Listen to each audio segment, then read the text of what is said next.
Hotel పరిశ్రమ, real estate తదితర అంశాలపై తన జీవితానుభవాలను లిటిల్ విలేజ్ వ్యవస్థాపకులు కన్నెగంటి వెంకటేశ్వర్లు వివరించారు. వచ్చే శని, ఆదివారాల్లో కరచాలనం కార్యక్రమంలో వివరాలను వీక్షించవచ్చు. లొకేషన్ ముఖ్యం, వీకెండ్ చక్కగా ఫ్యామిలీతో గడిపామా లేదా అనేది ముఖ్యం.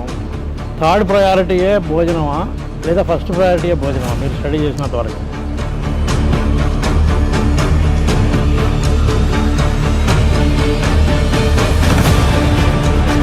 ఈ ప్రాంతాల్లో హోటల్స్ నడుపుతున్న వాళ్ళకి మీరు ఇంత చక్కగా మీరు లీడ్ చేస్తున్నారు విలేజ్ని, మీరేం సలహా ఇస్తారు ఈ వ్యాపారంలో రాణించాలనుకునే వాళ్ళకి?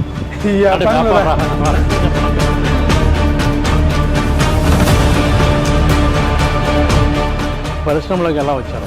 ఈ పరిశ్రమలోకి ఎలా అంచెలంచెలుగా 2000 నుంచి రియల్ ఎస్టేట్లో ఉన్నాను కదా.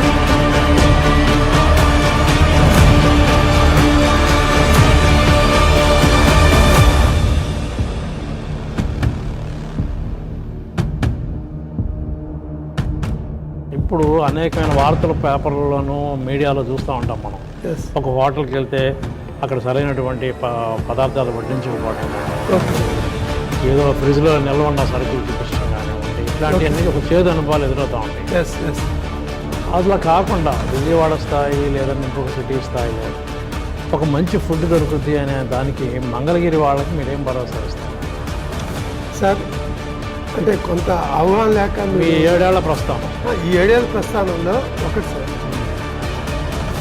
మనం విజయవాడ, గుంటూరు పోవటం కాదు, లిటిల్ విలేజ్కి విజయవాడ, గుంటూరు, తెనాలి నుంచి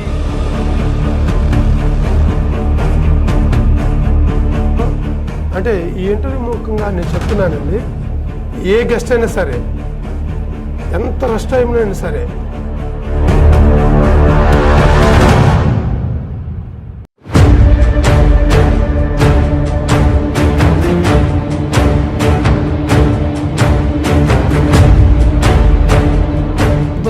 నిజంగా ఈ సెక్యూరిటీ ఆస్పెక్ట్లో పోలీస్ నుంచి కానివ్వండి, నైట్ రన్ చేస్తూ ఉంటారు, ఎవరు కుర్రాళ్ళు రావచ్చు, గొడవలు జరుగుతూ ఉండొచ్చు, ఇట్లాంటివి ఏమైనా చేదనుభవాలు ఏమైనా ఉన్నాయా? ఏం లేవు సార్.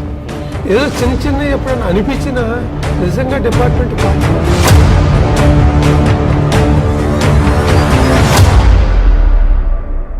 సార్, మీరు ఫస్ట్ బిల్డరు, రియల్ ఎస్టేట్ వ్యాపారంలో ఆరితేలేదు, తర్వాత ఇందులో సెటిల్ అయ్యారనుకున్నాం.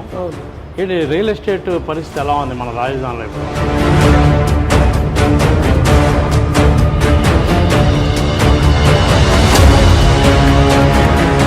సక్సెస్ని అమ్మా నాన్న ఆస్వాదించారు సార్. నిజంగా అయితే వాళ్ళిద్దరూ ఉన్న టైం ఇప్పుడు లేరు. వాళ్ళిద్దరు ఉన్న టైంలో నేను బిజినెస్ ఫెయిల్యూర్ టైం సార్.